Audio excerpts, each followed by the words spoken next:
আমি আমার নীতিগত ঐক্য, এটাকে বলা হয় নীতিগত ঐক্য। তাহলে সে যদি নীতিগত ঐক্য দিয়া যা যদি সে আজকে বাংলাদেশের টপ লেভেলে পৌঁছাইতে পারে, আমরা পারবো না? হ্যাঁ, আমরাও তো ইনশাল্লাহ চেষ্টা করলে পারবো। 10-এর লাঠি 1-এর ভোজা। আমরা 10 জনে যদি লাঠি ধরি, লাঠির করি, তাহলে এক জায়গায় করা যায় না? করা যায়। তো এখন তাহলে আমাদের ঐক্যটা হচ্ছে কি, আমরা এখানে ধরেন মাতৃভূমির খবর আছে, নববাণী আছে, আমাদের পরিবেশ সংরক্ষণ সাংবাদিক ফাউন্ডেশন আছে। তাহলে আমরা এই 3টাই ধরি না? হ্যাঁ, বাংলা টিভি আছে, নকি টিভি আছে। তাহলে আমাদের এখানে কয়টা? 5টা। আমরা ধরেন আমরা এই 7-8টা পত্রিকা, টিভি চ্যানেল নিয়ে আমরা কাজ করতেছি, কিন্তু আমরা কেন ডেভেলপ হচ্ছে না? আমরা কেন ডেভেলপ হচ্ছে না? এইখানেই আমাদের গ্যাপ, আমাদের কমিউনিকেশনটা গ্যাপ এই জায়গায়। যে আমাদের ঐক্য নাই, আমাদের ঐক্য নাই বিদায় আমরা ডেভেলপ হচ্ছে না। আর পরিবেশ সংরক্ষণ, মানবাধিকার, সাংবাদিক সংগঠন। পরিবেশ বলতে বাংলাদেশে যেখানেই দূষণ পরিবেশ, ওখানে আমাদের কি কাজ। সে দূষণ পরিবেশ আমাদের হোস্টেলে হতে পারে, সেই দূষণ পরিবেশ একটা রোডে হইতে পারে, সে দূষণ পরিবেশ একটা। আমরা বিগত যদি দেখি, মানুষের অধিকার বেশি বাস্তবায়িত কি হয় নাই।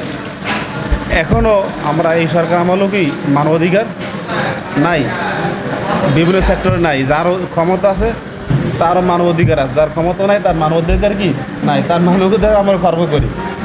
এটাই স্বাভাবিক। কিন্তু এখন মানবাধিকার বলতে এইটাই বোঝায় না যে জেলে কামার কুমার, তাতে শিক্ষক, ছাত্র, একটা রাষ্ট্রপ্রধান থেকে শুরু করে একদম পর্যন্ত নিম্ন কোঠার একটা সাধারণ মানুষ পর্যন্ত প্রত্যেকের একই মানবাধিকার। আমরা মসজিদে নামাজ পড়ছি কিছুক্ষণ আগে, এই নামাজে পড়ছি, নামাজ সকল এক কাতারে দাঁড়াইছি, আমরা বড় ছোটো সকলে এক কাতারে।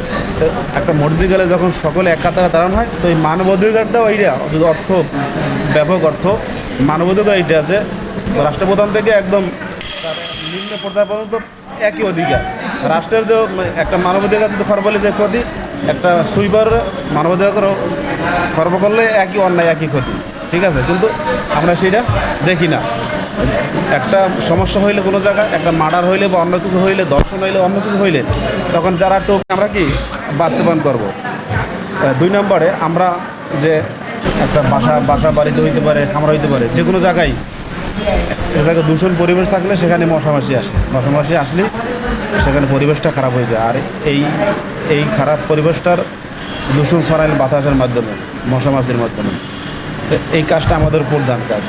যেটা বলছে এটা 1 নম্বর দরকার। ঐক্য না থাকলে, একজনে এক লাইনে থাকলে তো এক মতে এক পথে থাকলে আমাদের কাজ কোনোদিন হাসিল হবে না।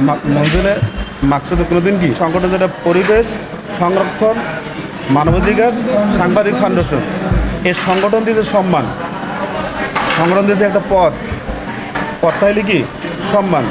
এই সংগঠন এখন আমরা যদি বৈধভাবে যাই, তাহলে বৈধভাবে অনেক কিছু করার আছে। আমরা অবৈধভাবে গেলে অবৈধভাবে কী করা আছে। তা আমার কথা হলো, যদি বৈধভাবে আমরা করতে পারি, কেন অবৈধ পথ বেছে নেব? তা আমার নীতি আদর্শ হলে এইটা যে আমরা যা কিছু করবো বৈধভাবে করব। আমরা যে তদন্তের কাজ করব, সেখানে আমাদের থেকে যেমন এমন কিছু না হয় যে একটা যেই প্রতিষ্ঠান যাবো সেই প্রতিষ্ঠানের কোনো ক্ষতি না হয়। এখানে যেটা ঘটছে, যেটা পাইছি, আমাদের ওইটাই রিপোর্ট। পরিবেশ সংরক্ষণ মানবাধিকার সাংবাদিক ফাউন্ডেশনের পক্ষ থেকে এই সংগঠন, অনেকে অনেক কথা বলছেন সংগঠন সম্পর্কে। আপনারা জানেন যে সংগঠনের আসলে সংগঠন অনেক আগে সংগঠন, একটা 1999 সংগঠন, 2002 সালে রেজিস্ট্রেশন পায়। সেই থেকেই কিন্তু এই সংগঠনের প্রচুর কার্যক্রম চলছে। 600 মামলা সংগঠনে আছে, এবং নারী শিশু মামলা আমরা বিনা টাকায় ডিভোর্সের মামলা, এবং বিভিন্নভাবে আমরা সার্বিক। যে আমি একটা কাজে গেলাম, একজন একটা ভুল করলো মানে আমি চলে গেলাম আমার মনে মতো হবে না, তাহলে হবে না, তাহলে আপনি কোনো জায়গায় চলতে পারবে না। ইউনিটি মাস্ট বি দরকার যে কোনো কাজের জন্য। ইউনিটি থাকতে হবে, ইউনিটি থাকলে যে কোনো কাজ অগ্রসর হবে। আর এখানে অর্থ, ঐক্য, কৌশল, সময় এই সম্পর্কে বিস্তারিত আলোচনা হয়েছে। আলোচনা করার মতো আমি কিছু দেখছি না। কিন্তু আপনারা যদি যে বিষয় উপরে আলোচনা করা হয়েছে, এই বিষয়ের সাথে যদি একসাথে থাকেন, আল্লাহর রহমতে কাজের অভাব নেই। যদি বৈধ পথে ইনকাম করতে চান, কাজের অভাব